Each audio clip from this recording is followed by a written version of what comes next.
Although I can relate myself more to a Vietnamese background, my grandparents were originally from China. The push to move to a different country occurred when the Japanese came in the 1930s in what is commonly known today as the Rape of Nanking. The Imperial Japanese Army committed many atrocities, including rape, looting, arson, and execution.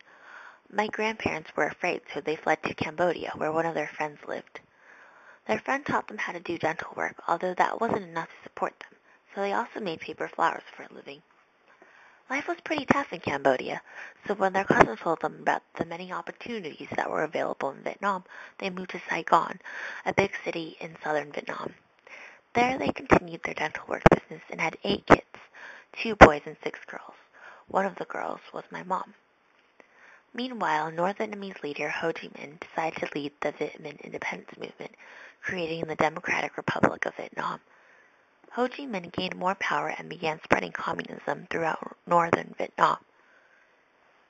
The United States pushed a containment policy and decided to send troops to South Vietnam in fear of the threat imposed by the local Viet Cong and North Vietnamese troops in the border areas.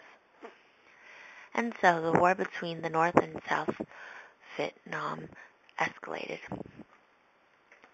Life in wartime was tough, but my family had lived in the city of Saigon, where, although there was not very much bombing, the bombs were still very audible from the countryside.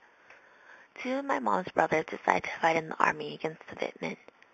My grandfather would worry every day and constantly cry and pray to the Buddhist gods. The United States one day decided to reduce troop support in South Vietnam in what is known as Vietnamization. U.S. and other allied forces were drastically reduced. Moreover, my family heard news that South Vietnamese President Nguyen Van Thieu had fled to the United States. The North Vietnamese communists soon started taking over. My family saw the Viet Minh take over people's businesses and houses. They didn't take over our dental business, though. They often took only profitable businesses. Besides businesses, they also took away people who were unmarried and sent them to work on farms without pay. My grandmother was scared, so she told my mom to marry so she wouldn't have to go work on the farms. So my mom was then married to my dad in an arranged marriage. After marrying, she moved in with her in-laws. The fall of Saigon provoked much fear of the communists and desires to escape. The Vietnamese, many Vietnamese, including my family, escaped on boats, giving them the name Vietnamese boat people. Most of the boat people escaped to refugee camps set up in Malaysia, Thailand, Philippines, Hong Kong, and Indonesia. My family traveled in an 18-feet boat with 200 people for 4 days and 3 nights. They needed to reach the closest land possible because there wasn't any food on board. They landed in Malaysia, where they stayed at a refugee camp. The conditions were very poor and the refugees were treated very badly.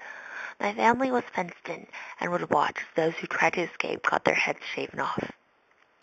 Food was scarce, although the American embassy brought fresh vegetables once a week. Refugees were interviewed so that they could get sponsored by other families in other countries. Many refugees were refused, however, because of their inability to speak English. After 2 years of living in the Malaysian refugee camp, my family found a sponsor in Tennessee. Mr. and Mrs. Harrison were farmers and let my family stay in their old farmhouse. They tried to educate us about American life, taking us to church and bringing us to the supermarket. After living several years with a sponsor, my mother decided that she wanted to reunite with another part of her family who was living in New Mexico. But soon my mom learned about a dental technology school in New York. Because there weren't any in New Mexico, she moved again, borrowing money to go to school on government welfare. She was able to get a job in a year, but then my mom decided that my dad wanted to live near his family in San Francisco. So we moved to San Francisco, where we all grew up and live now.